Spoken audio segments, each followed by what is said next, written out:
welcome back. We are with the one and only Katie Walter. Yeah. Where are we? Where are we right now? And why are we here? I know. We're here in the British Virgin Islands, and we are here for a psychedelic retreat. I didn't even know Tortola existed before you told me about this retreat, but the island is incredible. It's like, could you give some context to like, if people, some people know about the BVI, some people won't, like give context to what the island is and like why you guys decided to put a home base here for your retreats. Sure. So the British Virgin Islands, you know, it's pretty secluded, right? So it's beautiful, one. Like right now we're looking at literally little tiny mountainous hills that are throughout the ocean, right? Yeah. You know, the neat thing about the British Virgin Islands, I feel like it's kind of a hidden jewel. So amazing food, amazing people. You feel like you're isolated and it's kind of secluded, but you still have like the simplicity and the beauty to where you can really take all that stuff in. So yeah, so coming here with the retreats, you know, what we want to do with all these retreats is we want to build validity. And you build validity by working with scientists, you're working with professionals, you're working with governments. And we want to keep doing that because we want to constantly increase access for everybody. And that's one way that we can increase access to people for psilocybin, especially, is working, you know, in the British Virgin Islands with all of the appropriate people that we should be working with in order to validate this space and grow this space accordingly. It's interesting because when I landed here, obviously you depending on, there's a bunch of different ways to get here, but we went from San Juan and then flew directly into Tortola. But once you landed here, you actually felt like you were kind of like you were, what's the word I'm looking for? It's like you were transplanted into like a magical world. Everything is so simple, just based on like, there isn't fancy shopping. There's no real distractions. So when you're going to a place to work on yourself, being so secluded and being in kind of a place where some of those distractions are taken away, I've seen just for the couple of days I've been here, I feel so settled. At first, it's like, I felt a little bit of anxiety because you're taken out of the hustle and bustle. But explain what's the approach to do that? Like, why not do something like this in a more populated area? Sure. Yeah, no, that's great, right? That's a great question. And that's something, you know, with psychedelics, with wellness retreats that people are really not initially paying attention to is the set and the setting. And set and setting are everything. Yeah. And that's one thing that I love about these retreats, because I have learned so much about myself and I continue to learn so much, right? But in the States, you know, we look at mental health from a sense of illness. That's what we do. Yep. When you come outside of the country and you're at these retreats, you're looking at mental health from a sense of wellness. And even though you may be struggling, you may be stuck, you may not feel right, you're looking for the next level of growth versus looking at, well, how do I maintain, right? So what do people say in the States? They say, I want to go back to the person that I was. That person's no longer there because your brain wants opportunity for growth. And that's what these psychedelic retreats allow, right? Yeah. So, you know, so looking at that from those pieces, when you walk out, you probably noticed, right, in the British Virgin Islands, they have chickens, beautiful chickens. They're very healthy chickens, right? But chickens run free. Yep. They definitely have free range here with chickens. 100%. You may see a cow standing in someone's yard with no fence. Yep, we did. But you know, but it's one of those things to where, right, it's like free love, acceptance. Like you walk and people don't care who you are, you know, so you just show up and it's, you know, you go to a restaurant, the restaurant's on the beach, right? And then you walk down the beach and you have this huge hill of an island, you know, straight in front of you. Yep. Or you may see a rainbow, right? So it's like it's taken the person out of the environment. And one thing we don't realize is how much we are in our environment and how much our environment actually dictates who we are. Yeah.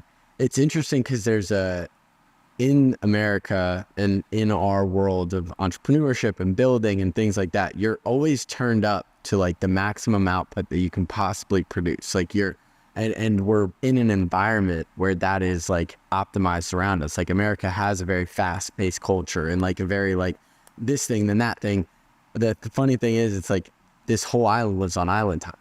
So if you come here and you're in that mode of like fast, I need things done efficiently, that this is, you're going to feel like a fish out of water, because you could show up to a restaurant and they could just decide we don't want to open today because they're on island time. And I think that there's something so special about that, because it takes, for me, it took a day to unwind. Yep. But then once I got to settle in, like waking up yesterday, I was like, oh, wow. Like now you're starting to kind of settle in and get your feet kind of in the sand, both both literally and metaphorically, to kind of let yourself settle in.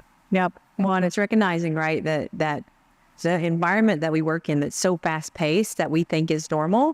When you get out of that environment, you see this environment, you do have to reacclimate yourself, because you see how abnormal it being in that environment is, right? So that's the beauty of it, is having retreats here. You don't have anything to compare to, right? So a lot of people, when they start doing psychedelics on their own, they're doing them in their basement. They're doing them with friends. They're doing them at parties. And all of those things, while it may be great for some people, I've also seen the people it's not great for. And if we're able to take you out of your environment and to put you in this environment to where you feel like time literally is slowed down, to where you can take a breath, you can look at the ocean, you can feel the pool, you can see the breeze, you know, and you see all the rainbows and all the, you know, these amazing yachts, right, that we've seen all day long, and the sailboats. But you see that, wow, this is a lifestyle that people have. You know, so you're in such a foreign environment. It allows you to participate with the retreats better, because you don't have anything to go back to, right? You don't have to go worry about, you know, cleaning your house or getting tasks done because you're at work, you know, that day, or picking up your kids. Like literally, we're taking you out and we're here to like fully immerse you in wellness. The immersion is what I think is what this house kind of represents. And then not to mention just the house, but the people inside the house, the people that Nick, Jillian, like you guys, we sat down at dinner yesterday and it just felt like there was this unity around helping people. And when you get that group of people under one roof, all helping other people heal, I feel like that's where the real special aspect of this retreat in particular really is at. And I think that psychedelics, right? The conversation that surrounds psychedelics, I love, because you're sitting there talking about, you know, areas that you can improve on. You're talking about strengths you may have. You're talking about improvements that you have made from psychedelics, bad habits that you've let go, habits that you didn't even think were bad, that you didn't even recognize that you were so enmeshed with, right? So the conversations we have down here are all focused around improving ourselves. And that's the thing with psychedelics that I love, because I will compare psychedelics to alcohol all the time, right? So think about it. Psychedelics, you do psychedelics, what do people talk about? They talk about like, oh my gosh, I think I understand my purpose now. Oh my gosh, I can see how all this structure that I thought I had to have was actually so damaging. And now I can see I don't need that anymore. So you're able to really find your core, right, with psychedelics, versus like alcohol. That's like the number one thing that people do for social events, and then also for, you know, for treating themselves with anxiety and depression. But when you drink alcohol, what happens?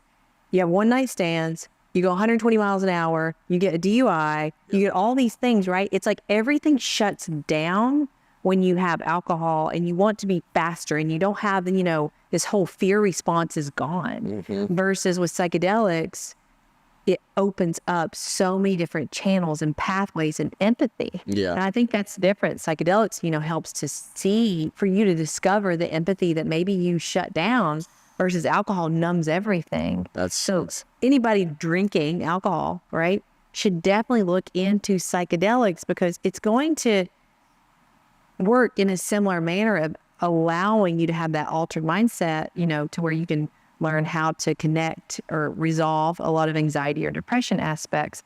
But the thing with alcoholism, or alcohol in general, it stops emotions from being made, versus psychedelics allow true connections with those emotions. So you actually learn how to become empowered in yourself from that emotional capacity.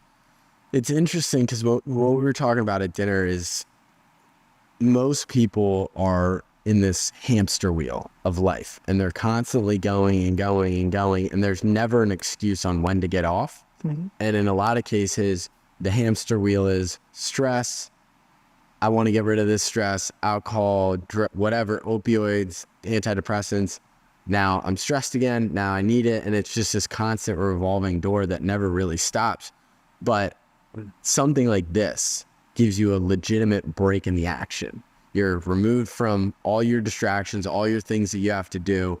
And then not only you're surrounded by a community of other people that are all in search of something themselves. Mm-hmm. So you're in this mastermind. I'd like to the loose term of mastermind, but you have all this energy going towards the goal of finding deeper meaning to what we're doing. So for the people listening, what do you think the biggest takeaway for, and this is a very general question, but like, what are some of the main takeaways that people step away from something like this with? The main takeaways from psychedelic retreats that I think for most people is they get to simplify the complexity in life to where they can see and feel what truly matters. So it feels like their plate gets cleaned off, but they become so much more efficient at what they're doing because they really have the tasks that matter at hand. Okay. Interesting. So is it around the world, like you have all these worldly things that we become so enmeshed in and so obsessed with? It really sheds some of those, is what I'm understanding. Yeah, because the layers that we have, the layers that we accumulate over time, we don't understand if they're good or bad. We think we got to do this. We have to do this. If I don't do this, what's going to happen? Mm-hmm. And you have these long-term goals, right? I mean, all these people here are like, I'm going to retire when I'm 40, right? And it's just like, do you know how hard you have to work to retire at 40, expecting you may live till 90? Yeah. Like, that's hard, right? Yeah. And that's a great goal for anybody to have. I hope people who want to do that can make it happen. But we don't realize how we're destroying little pieces of ourselves along the way, right? It could be relationships with ourselves, relationship with, our close friends, our family, our kids, and those other things that end up taking our power. Those all get dissolved with psychedelics. And I think that's one thing that we don't necessarily understand. A lot of times in life, what we work towards is what we feel like can give us better control. So work, right? So if you're having a lot of stress at home with relationships, a lot of people will actually immerse themselves in work more because that's a relationship they can control better than going home, because that's, it's a lot of stress. It's a variable conversation or relationships and different things like that. But when you're sitting down here and you kind of get to see that ground truth, that's what I'll tell people, right? With ketamine and psychedelics, it helps you to see your ground truth. And if you're able to reestablish that sense of love, not only for yourself, but for others, you can reestablish that sense of trust of yourself. And then, allow yourself, right, in the British Virgin Islands to feel safe. Because a lot of people, when people land, they're like, okay, I really need to do this, but what am I doing, right? Yeah. So when they're able to see the conversations, the quality of people that we have, the healing that people receive, right? And they see that, like, I am so glad that I trusted myself enough to allow myself to feel safe with these individuals that are helping me. And then not only do they establish the sense of love for themselves, but they establish the sense of love of people trying to help and all this other stuff. So it's almost like a baptism per se of freedom with yourself. So, you get all those other layers like washed away, and you get to feel that true unity. And, I tell people it's alignment. And then, you're able to breathe easier when you go home, right? You're able to take a breath more easily. You're not nearly as reactive to certain situations. People's sleep changes immensely. They're like, oh my gosh, I was actually able to sleep for like 8 hours. I've not done that in 10 years. Interesting. So you see those things, and these retreats become such a pivotal moment in people's lives.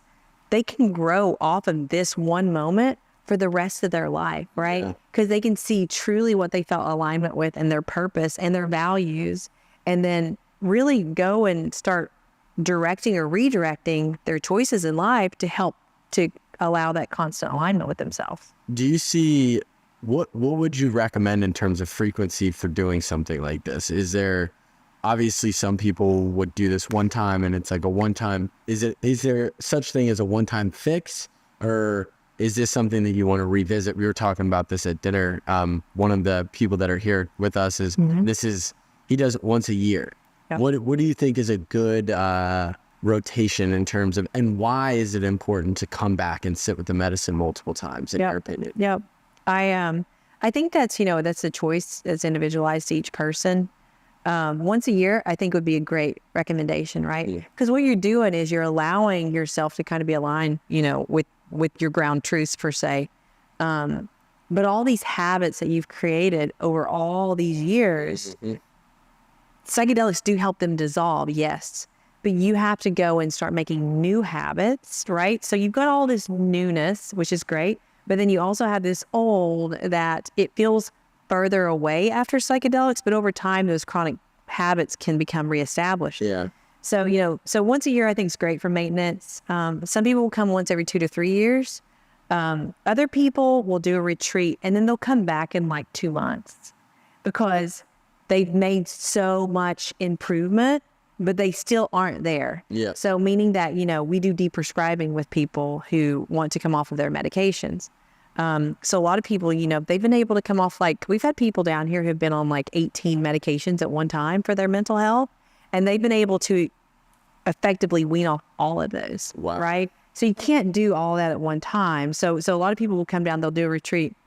They work with their providers. They get weaned down on certain medications. Then they'll come back and say, okay, instead of being on 18, I'm actually just on 8 now, but I'm feeling so much better now than I did. So they work towards that goal, right? So it's, the complexity is different for each person. We had a conversation. It's a process. So I haven't experienced it, but what we were talking about last night is that first time you sit with the medicine, that people describe it as like, you basically bring up all your baggage in one sitting and you're kind of working through it through most people's first sittings. I don't know how it really works. If that happens, if you're working through your baggage in multiple different, because during this retreat, you do 2 sessions, correct? Yeah. So you have 2 sessions. But the person that we talked to last night was saying after their first session, they felt like they were to a breaking point of some sort where they were confronting all these things that had been just stuffed down deep inside of them for so many years. And then their second session was more so establishing that clarity, establishing the plan of action to move forward. Could you explain that phenomenon? So, that's one thing that's interesting about these retreats that we do. We actually do 2 dosing. Most retreats do not. They'll do 1 dosing only. And the magic and the power comes from the 2 dosing sessions. Okay. Because the first one is you just came from a city, right? And here you are in the middle of nowhere that's slowed down. You participate in the ceremony. It allows your walls to come down. You're allowing yourself to see the medicine in its, in the form that it wants you to see, to where I'll tell people, like, here's your earth, here's your world, and here's me and you on top of our world, right? We each have our own individual world. So you've got your little world, here's you, and you're looking at your world because this is what you're controlling, right? But what psychedelics do is they take you here and they put you in the middle. And then when you're in the middle, you're inside your world looking out. Yep. So you have a more, aligned view instead of a kind of an overarching view. And so the first time that you're introduced to the medicine, it can catch you off guard a little bit because it's just a different view. It's kind of like when you got off the plane to come here, right? You're like, look at this, right? So you're able to see that, but, there's still some resistance sometimes because it's just new, right? And if anything new, we've got to see it a couple times in order to actually learn to work with it better. Yep. So a lot of people, when they come down, their first session, it can be like amazing, or it can be heavy, or it can be dark, or it can be, it's wherever your brain needs to go. That's the beautiful thing. You're not leading it. You're allowing your brain to charge forward and you're sitting with it, right? So it's completely different than talk therapy because you're not having to lead your own story. Psychedelics are allowing your brain to tell the story. And you're sitting there and you're hearing the story that your brain's telling. It's interesting also because something that I've seen in the retreat space is like, you have one camp, which is very Eastern medicine-esque, which is based on feeling and emotion. And we had this conversation at dinner last night. And then you have this Western medicine camp, which is clinical. You know, we talked about your scale that people participate in to get quantitative data towards how is this improving them. How have you guys been able to mesh the two ideas together around this, and then also just all of your practices that you guys, or all your services that you provide? So in the ketamine and the psychedelic space right now, and I'm right there with them, right? I'm trying to listen to both sides, but I'm sure I have my own bias. But you'd have people who say psychedelics are here to only optimize therapy. Or you have people who say psychedelics are, improving the neuronal health. And you don't need therapy, right? So it's like, if you decrease inflammation, you're good. Or with therapy, it's like, as long as they get to talk therapy right, they're good. Me personally, I disagree with both of those, because one's psychological, one's physiological, and you have to see how both actually complement each other. And that's what we do at these retreats, is we hear the emotions, but then we also speak to you about the neuroscience aspects, and we hear about the data, right? So I love to talk about the data networks in the brain. And to me, it's all about when communication comes in, what does your brain do with it? What chain of events does it start? Because sometimes we can hear a statement and we react, but we're like, why did I just react? There was no reason I needed to react like that, but we did. And then, so therefore we're like, what is wrong with me? There's nothing wrong with you. When the data came in, whatever you heard, your body or your brain felt a threat to that for some reason. We don't even know what it is, right? And the beautiful thing about psychedelics allow you to go to that core root to where we can see, oh, you know what? That statement came up, an example maybe came up when I was 12 years old and I got my first boyfriend broke up with me. And it was the first time I thought I loved somebody, And to me, it's like, oh, that's a kid thing. But we don't understand how actually influential a small thing like that became to the involvement of our identity. And that's the trigger that, like you talked about in your book, when you have that, it could be something as simple as that. But that muscle memory of associating that experience, or that, let's say, that sentence, or whatever it ends up being, whatever that trigger is, repeated, is going to show up in your 40s in a similar way, where somebody's going to say something that gives you, like, I think about it all the time, where I have a lot of abandonment things that I hold on to, like deep abandonment. And so there will be a situation where I'll be sitting with a business partner or my fiance, and they'll say something that triggers me to feel like I'm being abandoned. And then all of a sudden, that 5, 6, whatever-year-old kid that had that absentee dad is now presented in the 24-year-old body of, like, my brain immediately switches back to that network. And I don't even think people will realize that feeling or that trigger, and that it's so deeply associated to this, like, almost child version of ourselves where something like that happened. Explaining that, how does psychedelics go through and kind of solve that? So, that's a great example. So say you're sitting there with psychedelics, and what does it feel like, right? With psychedelics, allow you to go into a meditative space. So a beautiful thing is, people who really meditate in life, they can actually get themselves. They can do this on their own without psychedelics, right? So people are like, oh, is it natural? I want to feel altered. Our brains can do this on their own. We're just acting as a catalyst to help it to get there more quickly, so we can actually create resolution much more quickly. So when you're sitting there with yourself and in a psychedelic session, you're in this meditative mindset to where you're still sitting in the moment. You see the beautiful landscape around us, right? The ocean, the trees, the water, the boats, the birds, the rainbows, right? You're seeing all of this stuff. But instead of seeing it from the viewpoint that you have to where it's, oh, there's a pool that will help cool me down. Oh, those mountains are pretty. Should we go hike them? instead of looking at it from that conscious standpoint, with psychedelics, you may look at the water and you may remember the temperature and how refreshing that was. And it might bring a memory up from when you were 6. And that was the first time that you learned how to swim. So it takes you back down memory lane to things that have substance. So good, bad, or ugly, right? But the beautiful thing about that is you don't feel, and this is a big, big fear that people have, you don't feel that real life emotional trigger if it was something negative, because your brain can recognize it's not happening right now. So it takes you out of it. It takes you out of it, but it brings it up to where you can acknowledge it, to where you can be like, oh gosh, that was such a hard time. But you're not having that true emotional reaction. So with trauma, what happens with trauma? When we get triggered, if our brain feels vulnerable, right, which is a sense of being out of control, our brain will try to over-control the situation in order to balance itself. So that's when we get triggered and that's when we react. The issue is with emotions, our brain doesn't understand time. So this situation could have happened 30 years ago, but when that emotion comes up, we're going to react like it just happened in real time. So we're re-traumatizing ourselves over and over and over. So all these people say, I can't bring it up. I can't go there. I can't do this. The reason they can't, and they look at themselves like they're so weak, and they're not. The reason they can't go there is because they're literally reliving the same catecholamine surge that comes out from the situation that may have happened 5, 10, 15, 20, 40 years ago, right?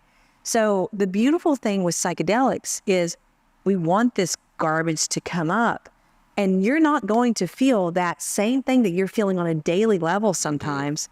You're going to be able to like, yeah, that sucked. And being able to have that viewpoint versus I'm going to go throw up, or I can't, kind of thing. Having the viewpoint of recognition versus feeling it allows your brain to let it go. It's this phenomenon of, is it happening to me or is it happening around me? Sure. I don't know if this is talk therapy, but I was in a moment when I was going through everything with my dad.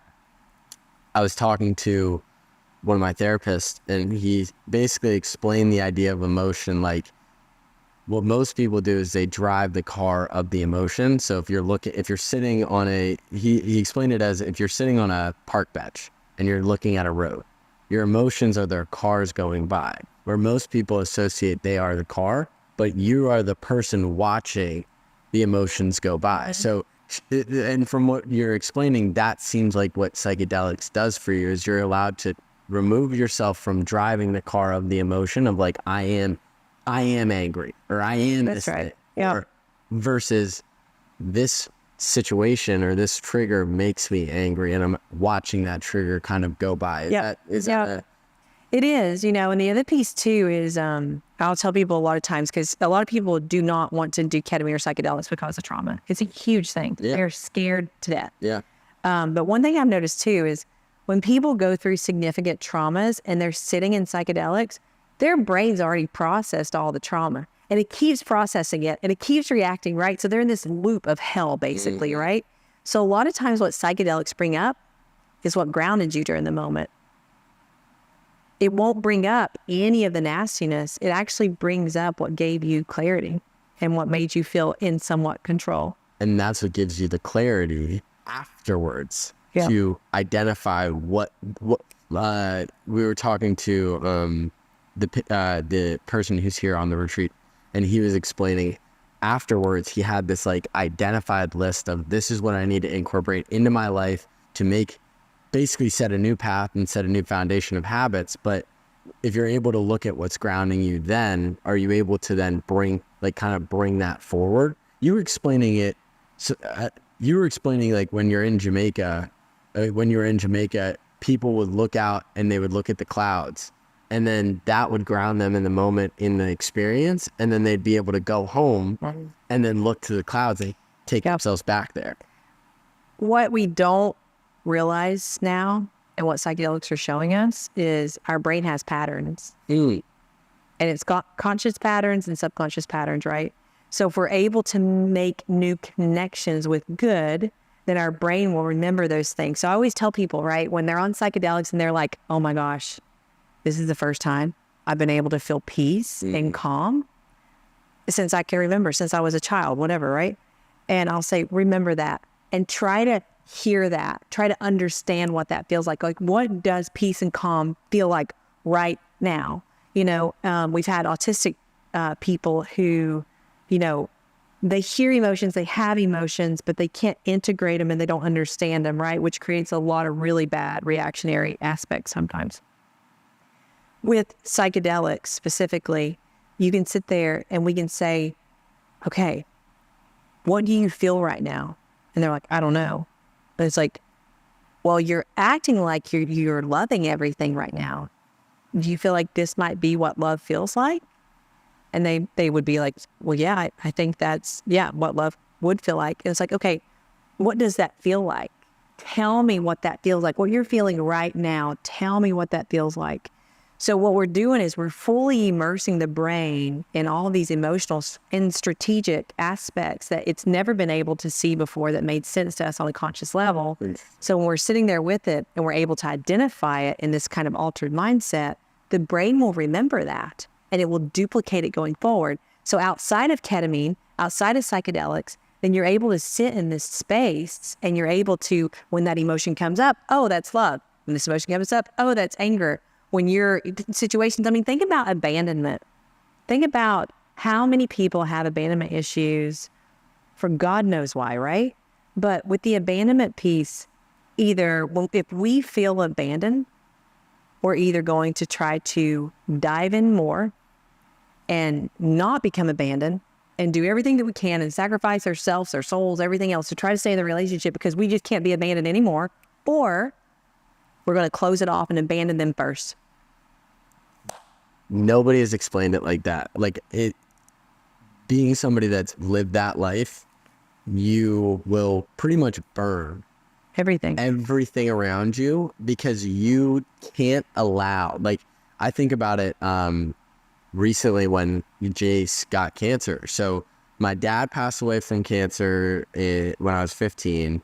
I lost my one of my best friends from college to a drug overdose in February of last year. Then my cousin gets murdered in June of last year. And then in December, my best friend gets cancer. And I had this moment of just fear. And then it was like this sense of, I don't know that I can even let people this close to me anymore because it hurts too bad. And it was like one of the most, again, I had to work through it and I had to really sit with it because, again, luckily I had people around me that were able to notice that was going to happen and kind of, for better or for worse, let me work out all that emotion and in a lot of ways be kind of not evil, but like be what I know I can be and just accept it and then not let me push them away. But for a lot of people, they will just push everybody away and it's really sad. It is. Yeah. I mean, think about abandonment issues. How many of us have abandonment issues? Probably 100% of people, right? Because, you know, it could be from losing your elders, right, across your lifespan, losing siblings, losing kids, losing a dog, losing people from COVID, losing a job, right? All of these things are where things left us and we didn't give them permission. We just had to learn to deal with it, you know? Yeah. But that is something, you know, what psychedelics and ketamine do too. They allow you to see how you contribute to the solutions as well as the problems. So like, you know, what you just said about your abandonment things, you've had to learn self-reflection on yourself to see like, oh, okay, some of this could be me, right? Versus, you know, from experiences and things like that. But, you know, I had a guy one time and it was really, really insightful, but he was having a lot of marriage issues, a lot of issues with his kids, teenagers, right? Just a lot of drama going on. But he was talking about how he had no idea how much he was actually contributing to the negativity of his children and his wife when they fought. He was actually trying to get involved and try to help, but he was actually making it all worse because he was creating a pattern triangulation, right? So where triangulation is, you're pretty much gonna have triangulation anytime you have people, more than two people in a conversation, because the third person is always going to hear a different view or have different insight. But triangulation, especially in the mental health world, can be very, very hard because people can be more easily manipulated, and it's hard. It's just hard. Triangulation, good word and bad word, same time, good to recognize.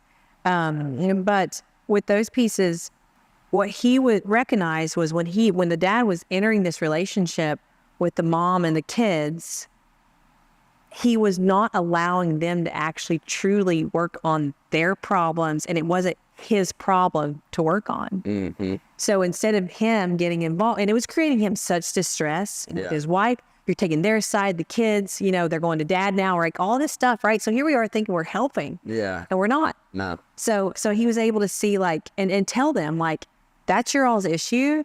I'm here to support both of you all, but you all need to work it out.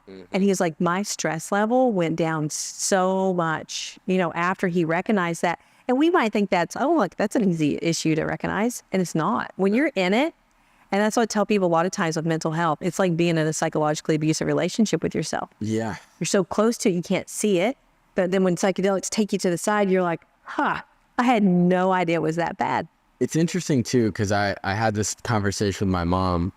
Our family has a ton of drama. It's like a reality TV show style. And the funniest thing is, for a lot of people, that's their source of entertainment. Their entertainment, oh, yeah. Their stimulation comes from inter-family dynamics. And her sister has battled with a ton of different stuff throughout her life. But my mom has always interjected herself into the situation to make it better, resolve it, whatever. And it's not her situation to even go into. And then she ends up hurting herself more because she's trying to go in and fix something. And now it's just, now she's on the phone with me, screaming at me because, you know what I mean? The stress of everything else. Right. Exactly. And it's just, it's savior complex. Yeah, it 100% is. And how does psychedelics remedy that? I think they just bring awareness, right? I think that's the coolest thing about psychedelics is you receive clarity and awareness from a different viewpoint that you already knew was there, but you couldn't see it, right? So I'll tell people, if you think about a basketball, right? And the basketball has the horizontal lines that kind of go around, right? So you're looking at it from the side versus where you go and inflate a basketball.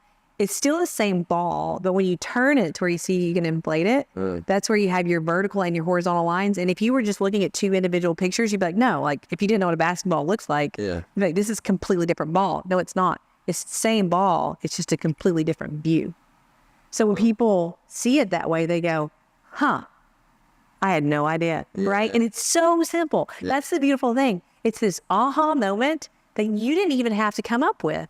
Your brain showed it to you. You just had to be able to sit with it and recognize it, and that's the beautiful people that you see at this retreat. Yeah. You sit with it and you're like, what do you think that was? What do you think this was, right? And then we're sitting here, we're allowing them, right, to learn, there's something called internal and external resourcing, right? So we're allowing them to learn the skill sets that they already have and how can they integrate those in this new view that they have in order to maintain the path of life where they want to go. We don't have to go on the path that we're on right now. We think we have to, right? Until you get in the BDI and you're like, okay, there's chickens. Exactly. So when you're sitting there and you get to see all this newness, you're like, there's just such a self-realization of, I had no idea, right? And maybe I'm speaking that way too, is because, I was in the hospital for 20 years. That was my world. My world. Right? And now my world is completely different. But I think what we don't realize is throughout life, our world constantly changes. Elementary school, middle school, high school, college, career, marriage. Every one of those, who knows how many worlds we go through in our lives. But when you're in that world, that's all you know. And you can't see outside of it sometimes. And psychedelics allow us to step back and be like, oh, there was that world and that world and that world. Oh, this makes sense. Gosh, I had no idea that when this, well, let me tell you this story. This is a good story. This is a story that I didn't even think was real. Because, when you're hearing things from people, one, you want them to be honest with you. But two, you also have to think, is this a time to where, is this person psychotic? Right? Because some of the stories I've heard, I'm like, there's no way. And I'm like, okay, well, I guess it's real. Yeah. So I was talking to this person one time. They got in a really, really bad situation, and told me that what happened, right, was this person who had abducted them was holding them, and there was police officers in the front, and the police officers shot the person in the face that had abducted this person, right? And I was like, you sure, right? So I'm like Googling it, right? Yeah. Completely true story. Whoa. In the newspaper kind of stuff, right? Holy so the trauma was this person lived. They lived after they got shot in the face, but they were getting released from prison. And the really beautiful thing is, because this person took the chance, right, to try ketamine, psychedelics, to see what may happen. Because they were struggling and they were scared to death, but they said, you know what, whatever, let's just do it. The brain wasn't stuck on anything about the abduction, about the shooting, nothing. The brain got stuck on staring at a screw that was next to the tire. And the only thing the person had to do to talk or to let that memory resolve was to describe the screw that was sitting next to the tire. And as soon as they did, they go, the memory's gone. I just got goosebumps. And that's the cool thing, right? Is because it grounded, and I don't understand this yet. I mean, my theory on it is, energy travels two ways, right? So when you're in a trauma, you're in an uncontrolled situation, your brain's trying to ground itself to give you some type of control to balance, even though you're in this really, really bad situation. It's stuck on something, right? Uh-huh. So I can be sitting here, this house can be being blown up right now, and I can be like standing, sitting at this candle, and my consciousness may tell me that the trauma was because of all of this, but I may have processed it and be like, I've been in therapy for 18 years. When in reality, the reason this keeps getting brought up is because every time I see what grounded me, it's bringing up the situation. And it takes you back. It takes you back. So if we're able to process what grounded us during that time, then our brain can release what it was attached to, right? So it's processed like 99% of the story. It's the 1% that we can't get. And the only thing we have to do, right? We just have to get it processed enough to where we don't feel that emotional attachment anymore, because consciously we know that situation is no longer here. Yeah. But our brain's preparing itself constantly for that situation to happen again because it's still an open chapter in the book. I'd be interested to get your take on this. So the other day, obviously there's some, I don't know if it's unresolved. I can't really tell, but there's some trauma around the situation that happened with my cousin getting murdered. Obviously, pretty traumatic situation. I wasn't there. I didn't see it. Like, no part of that did I actually live that moment. But there was a shooting right outside of our neighborhood, which never happens in our neighborhood. But my fiance calls me and tells me about it. Almost the same sort of situation that happened to him. For the rest of the day, I was really it just totally threw off my wave. And I texted my fiance, and I was like, I don't know why this triggered me in this moment, because I didn't see it happen. I didn't understand what was going on, but it was like this, there was this connection to that. And I'm not really, I'd be interested to openly get your take on what you think that is. Like, where is that connectivity? Because I don't remember it being a specific moment or anything, or maybe it was just some news of finding out somebody. I don't know. Well, I think that's complex, right? So when there's a situation like that happens, I mean, think about all the different levels of layers that all become enmeshed. Yeah. So abandonment issues, which you've already had, it's connected to this because he just abandoned you, right? Even though it wasn't his own choice, it was still, he's gone from the situation. I think the other piece is, anytime there's acute loss, it really takes us down to the level of how fragile life is, right? Because we see how invincible a lot of people are, and then all of a sudden they're gone, and it jars you, Definitely. So I think that, that's probably a piece of it. I think that, maybe, who knows, right? Your self-reflection of, could I done something more, right? So whenever we have acute loss, it's, could I have stopped it? Could I have intervened? Did I not do enough? Should I have told them? I recognize, so there's a lot of self-guilt there, self-doubt sometimes, I think, that we have to recognize. And I think it's just, it's learning acceptance. Like, everybody has their own path. The only constant is ourself, and we're all going to exit this life sometime in some way, right? So that's the beautiful thing about what we do now in this space is every day, and I think I was telling you guys maybe this earlier, but like every day I run so hard because I'm like, we've got the solution, and every day we're not to the solution, somebody's dying, So, my piece is you have to understand acceptance with a lot of things, because if we don't accept it, it will destroy us. Yeah.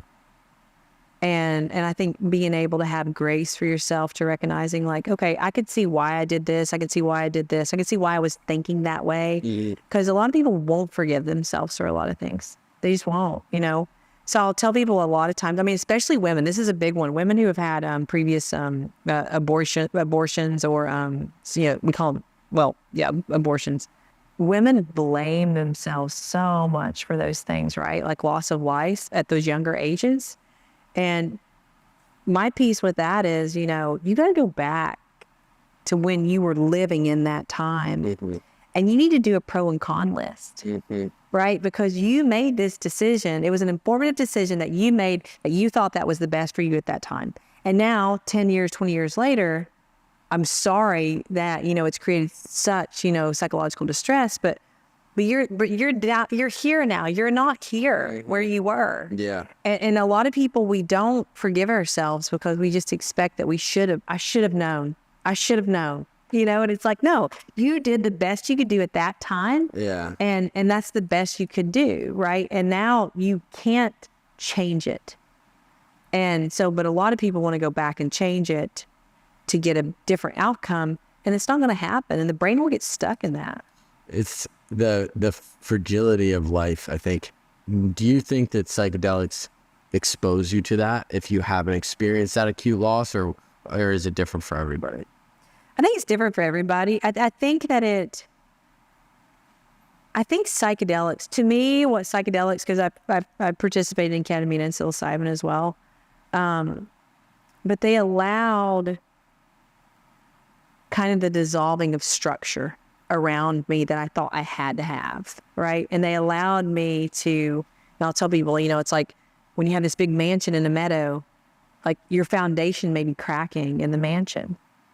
But when that mansion is gone, right, and you just have a clean meadow, a lot of people look at that life's over because that previous life is no longer there. When in reality, not only do you have a fresh, clean meadow now, but you get to build a new house, and the foundation was cracked on the other house. So now you not only get to build a new house, you get to build a better house because of your earned resilience, the wisdom that you've had from good or bad decisions, right? So I always tell people, they're like, why are you so wise? I'm like, well, because I've made a lot of bad decisions, okay?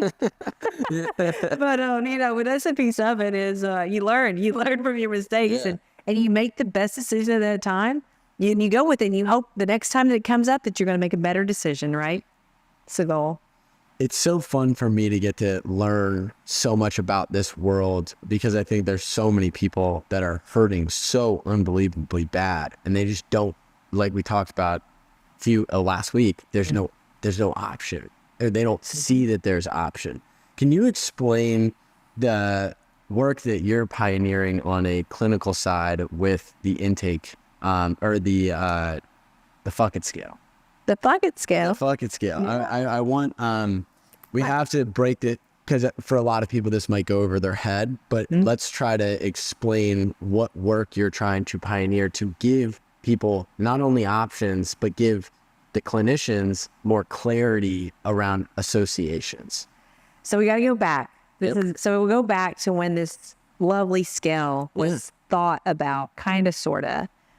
So way back when, right? So in the anesthesia world, we love data. Love it, right? We get down to like the 100th of a decimal point when we're looking at data and numbers, because those are going to really make a difference. But with all those pieces, so when we first started ketamine, we would send people scales as to whatever their diagnosis was, And then we would set long-term and short-term goals with them so we could have measurable outcomes, right? Because when you're treating somebody, you need to have measurable outcomes. So some of those, and this is all, lessons learned. Some of those were, well, what outcome do you want? Well, I want to feel more normal. I'm like, okay, feel more normal. And it's like, we go through these different pieces. Well, then like after, right, we would treat people and we give them the, depression scale for depression. So they come in with depression, give them their depression scale. We'd set goals. And at the end, this person looked recreated, right? Amazing. They would be sleeping, greater than 2 hours a night, eating 3 meals a day, taking a shower each day, right? Just these basic things that we really stopped doing when we're struggling with our mental health. Interesting. But their depression scale wouldn't change at all, right? And then they'd be like, I don't feel any more normal. So I'm like, so we had to go in and just keep editing until it all made sense. So what we started doing is we started sending multiple scales to people at one time. So I don't care if somebody comes in and says I have depression. They get all the scales, right? Because we may not see depression move, but we may see trauma symptoms move, anxiety symptoms move, suicidality symptoms move, pain symptoms move, right? So it's all these things that we're seeing, right? So what, after, I've been with so many patients looking at what is your brain doing, right? So I didn't come in it from a psychiatry standpoint saying, well, what's your diagnosis? Is your diagnosis correct? Are you misdiagnosed? Do I need to re-diagnose you with another diagnosis that I think is more applicable? I wasn't there at all, right? And I'm still not there, and I won't ever be there. But with this piece, when I would sit there and look at people, I'm like, you all are having consistent stories and consistent patterns, and unfortunately, my brain does pick up well on patterns. So we started sending these scales to people, and unbeknownst to me, I had no idea the trauma that these scales create. Me personally, right? I could just look at a scale and be like, yeah, whatever, right? Other people, when they're really, really struggling, they may look at a question, and that one question, they actually create a triggering situation that causes trauma to reoccur, right? So one of the questions is, has anybody had anal or oral sex with you before the age of 10 years old? Right? What? Yeah. It's a question? It's a question. It's a question that we send to people that they can just complete. And actually, that's one of the questions the CDC actually pushes, for data collection, right? So there's questions that are they're terrible because nobody's looked at them through the person's eyes. Yeah. So what I did, right, is I created my Unfuckit. I think Unfuckit came first before Fuckit. So I like that word. Yeah. But, so when I did a podcast, right, we talked about ketamine, and, people know, like when my mouth gets going, sometimes I can sound like a guy in the military, unfortunately. But that's just the way I am, right? So I'm learning to accept it. But with, I was talking to James about it and how ketamine works. And James said, so it kind of unfucks your brain. And I was like, yeah, it unfucks it. And, we laughed, giggled, right? This is the first time I'd cursed being recorded, as a public company CEO, because I'm just like, I need to be proper in print, and I am just not. I'm not that, right? I can run and I could be execution narrowly focused, if that's a word. But probably not. But the thing about what really got me to thinking was when I had a veteran and police officer who reached out to me and said, I listened to your podcast. I went and got treatment. You saved my life. Thank you. And this was somebody like in Florida, actually, who got treatment. And they said, if you made a shirt that said Unfuckit, I would buy it. Ooh. And why that stuck out to me so much, I don't know, right? But then I started thinking about the context of it. So the context when people come into me and they're struggling, and if anybody's ever struggled with their mental health, it sucks, right? You got to pull my ex-husband one time, he told me, he still denies that he told me this, but I was having, I went through a terrible domestic violence situation for a long time, and psychologically, and that messes with your head big time. Yeah.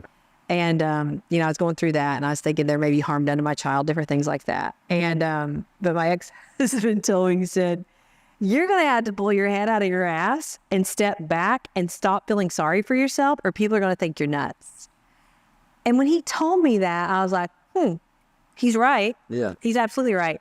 But what happens is when we're really struggling with our mental health, we start going down this chain, right? And it's so fast moving because our brain's amazing. It moves so fast. We can't see what it's doing, but it's this chain of events and it creates all this negativity. And then all of a sudden, oh, you're right. I've had such a hard life. How am I going to be able to do this? You know, and you go through this like, woe is me. And you start feeling sorry for yourself for all the stuff that you've been through. And you're not acknowledging that you're feeling sorry for yourself. Like, oh, wow, I'm amazing because I've been through this. You're actually in it to where you're feeling pity, right? You become pity. And you're like, you're right. I can't do anything. I've been through all this. There's no way I could do any of this, right? And that creates this chain of eventually to where people will, you know, if they don't stop it, they'll go kill themselves a lot of times because it's the pity. You're right. I'm never going to be good enough. Life will be better off without me. I'm just creating all the drama. I'm creating all these things, right? And then people go down all this, you know, this nasty, nasty negative rabbit hole. So, you know, when I had that situation where, you know, when my ex-husband told me that, and then with the Unfuckit piece, I started thinking about how when people come to me or whomever, right, and they ask for help, they're coming from a sense of pity. Something's wrong with me. I need help, right? Or shame. It's like pity and shame when they finally come to us. And that's so hard because they're already in that mindset of, it's my genetics. What's wrong with me, right? Versus if you say, you know what? Fuck it. This isn't working well. Something's going on. I'm crying all the time. I'm angry all the time. I can't sleep. I have no idea what my brain's doing, but it's not allowing me to live the life. And I don't want to be this person. Yeah. Right. So you're controlling the narrative, you know, so we're unfucking it. That's, you know, my Unfuckit initiative is to unfuck everything. Well, it's the system and the brain. But then two, the Fuckit scale is fuck it. What is it doing? Right. So when you're coming in and you're controlling that narrative, you actually are coming from a stronger base to where you're ready. It's like, let's go. Right. So I'll tell people ketamine and psychedelics, it's like brain training. It's not here to be like, oh, well, let me try to get you to cry, you know, only 2 times a day instead of 5. Or let me try to get you out of bed at least an hour a day. Or let me try to get you to take a shower at least once a week. No, like, yes. Do we want to do that? Absolutely.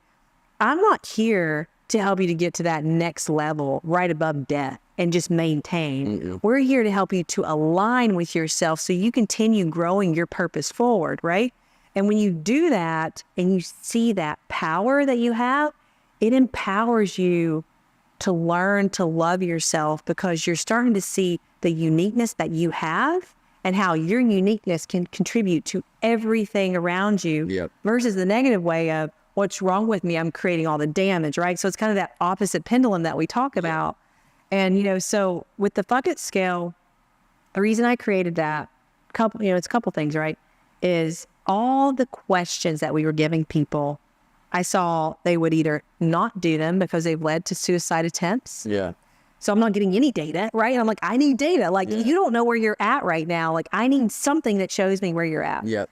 The other piece is, you know, all the scales. So people were having these very common core issues, but all the scales were like, I don't know, it's like somebody threw up everywhere, right? And there's just like, it would be a question that was completely non-applicable to this person's condition. And then two, like I told you, those questions, they're horrible. If you look at them, especially in the society where we are right now, right? Where people get like upset over if you tell them their colors, a different color than they want to be, right? Yeah. Look at the questions in mental health. These questions, a lot of these scales were created in the 1950s, right? And we're still using them today, 70 plus years later. And if you read them, you would be mortified looking at it through a patient's lens. So when I created the scale, 5 questions connects several diagnoses at one time. And the questions are kind and they're broad enough to where the goal, right? And hopefully it never does, but who knows, right? Because everybody's different. The goal is that it never triggers people when they answer these questions. Yeah. So it allows us to see a general overview of all these different pieces, and then we can look at these open-ended questions. So with that scale specifically, you know, it asks a question, it puts it on a spectrum. but it allows us to identify where you coming from. So when somebody comes to me and says, I'm depressed, I can get out of bed. What do I hear in my head is, I hear you're depressed, but let's figure out why you can't get out of bed. Mm-hmm. Can you not get out of bed because you don't have enough discipline to get out of bed? Or because you're exhausted, because you have chronic fatigue syndrome, right? Which a lot of people have because they're anxious all the time and they're literally in bed for days on end trying to recover.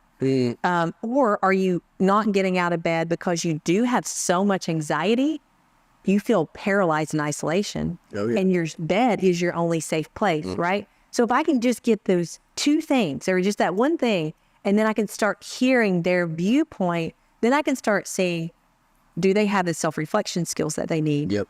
Are we actually identifying the true cause of this, right? So, you know, it's learning like I said, the data neural networks on, are you actually, does your subject and does your predicate actually make a sentence that makes sense for you, to where it's like, well, I'm not getting out of bed because my anxiety is so bad, I don't know the next step to take. Mm-hmm. That's actually a very healthy statement. Okay, great. Now let's look on what's creating your anxiety. Why do you feel out of control? Why do you feel like you can't prioritize and strategize the next steps in life to where you just feel like you're just going to stay right here because it's safer, right? Yep. That gives me actionable steps to where my team can help work with you, versus, you know, somebody who says, I can't get out of bed because I'm depressed. Why? I don't know. This is just what I've done for the last 7 years. Tell me more. My mom was the same way. That tells me nothing. Nothing, right? And then we get attached to that narrative and that storyline, but there's nothing here that we can work with. Yeah. So with ketamine and psychedelics, it allows you to, like, if you're sitting there with a client, because we have therapists that sit with clients, we can ask them, this is what I love about ketamine. I've actually not talked about this in a while. But psychedelic, psilocybin would do it too, but ketamine's more specific in this manner. You can sit there and with the depression question I just asked, and somebody literally, they have nothing. There's nothing there, right? They're like, I don't know why I'm in bed. Just am, you know, and just like, ah. So when you're sitting there with ketamine, you go, why can't you get out of bed? They'll give you like 6 to 7 like specific reasons because they can see the answers. Wow. So it's like, well, I can't get out of bed because I feel terrible because I usually get up at 2 a.m. and I eat, 3 peanut butter and jelly sandwiches because it helps me to go back to bed, and I feel so bad about it because I overeat. And then the next piece is I don't get out of bed because I lost my job because there was so much anxiety, that I started decompensating. The next, they'll be like, I feel safe in my bed, right? And I just, once I start getting out of my room, I start feeling that overflushing panic feel. So with ketamine, I tell people, it allows us to cheat, right? Yeah. Because it will tell them, when you ask them, people have asked me, they're like, is this like true serum for my soul? I'm like, no, like the answers are there. It's all of these layers around you that are not allowing you to see them, right? And then when we get over medicated, we're zombies. Everybody's a zombie. Or they're like, I have to take my Adderall. I have to take my benzos. So everybody's on uppers and downers because they're living in the conflict that we talk about, to where they either got to be going or they got to be sleeping. And it's like, no, we've got to be integrating. Like when we learn to keep our energy at its core, that's when we learn to allocate our resources to the space where we want them to go. Otherwise, our energy's here, right? And I don't think you and I have talked about this yet, but like anger. Anger is a really, really good one. And because a lot of people feel anger towards others, right? So, think about somebody that you don't like and think about how angry they make you, right? And especially right now with politics world, everybody's angry about something, right? Big time. Think about your politician that you don't like. And actually, this is a great example because they were talking about this in a class I was doing the other day, and I wanted to speak up, but I didn't want to get on a tangent. But think about the politician that just makes you so angry, right? What's happening is you're allowing all of this energy and anger to go towards somebody that you don't even like. So the person that you don't like is actually, you're allowing that person to create more damage to you because you're giving them your energy. They don't deserve your energy. They don't, right?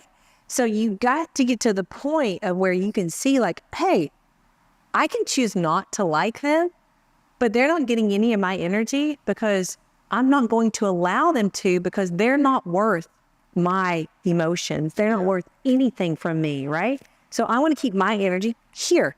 And I can still choose not to like them, but I'm not going to give them my resources because I want all of my resources to go towards things that improve my life, right? To where I can allow the connection with my kids. I can allow the connection with whatever, right? Go to the gym. You know, people can sit there, and I've seen this. This happens with politics. People will go into major depression, anxiety, trauma because of politics. They're giving their energy to everything but what they need to. That's right. Yeah. And they don't realize that they can stop that. It's your energy. You learn how to sit with your energy. And when you learn that, it's a power that you never knew you could have, but now you can't see that you can't live without it. Yeah. And from the people I've talked to, that focus of like nothing else matters besides these couple of things is something that I hear a lot consistently through psychedelic therapy. Is it gives you the roadmap of like, my energy was going here, it needs to be now here. It used to go here, and now it needs to be on these specific 3 things in my life: family, you know, my business, or whatever it ends up being. But they hone their focus. They hone all that energy into very specific areas in their life where they get the highest rewards for their time. Yeah, I mean, I'm smiling because you just said something, and I was like, huh, that's actually really cool. Psychedelics allow you to see your own map, right? So like, picture like you're rolled up, right? Like a rolled up map. And after you do psychedelics, literally, you can put the map out and be like, okay, here's where the targets were. Like, here's my legend. This is what I use this for. Here's where I was giving too much energy. Here's where I'm giving too much time. And you can actually see all these things that really matter. And then you can start moving your little chess pieces where you want them to go. Yeah. So everything feels more in alignment. But yeah, you're absolutely right. It gives you the map instead of feeling emotionally led or us, you know, blaming genetics or, you know, whatever else. It allows us to see us on paper to where it makes more sense. Well, I know me and you could literally continue to do this for another 2 hours, but we got multiple people that we have to do this with before the end of this day. If you had one thing that people should, your high level, why do people need to be here? Why do people need to experience this retreat? What would you say it is? People need to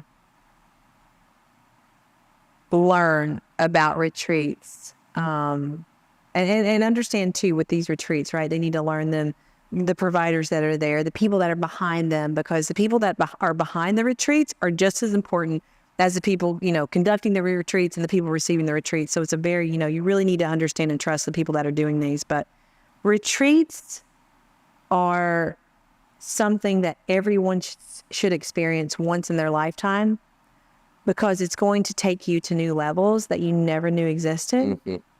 And when you see those new levels that you never knew existed, it's going to allow you to grow into the directions that's going to allow you to evolve the best way possible on a psychological level. So I tell people, you know, it will help you to become your own Yoda, right? So it's like, you know, right now we may think we're Wonder Woman, right? Running through the battlefields, getting shot at every way, right? Whereas Yoda walks around very calmly and has a little like protection bubble. And Yoda is honing all of Yoda's energy, but it's just this wise person. So, you know, I think with the psychedelics, with the retreats, people are very hesitant because they may think that, what if I lose my mind? Here's the thing about it. You're not going to lose your mind with psychedelics. You're going to find it. That's right. That's awesome. You're going to find it, and then you're going to see all the margin of error that you've been living in, right? Of chaos that you just never knew existed. So it's going to give you the power to live life again. I love it. You're doing God's work. I'll tell you that much. Pushing forward, buddy. Come on, girl. Let's do it.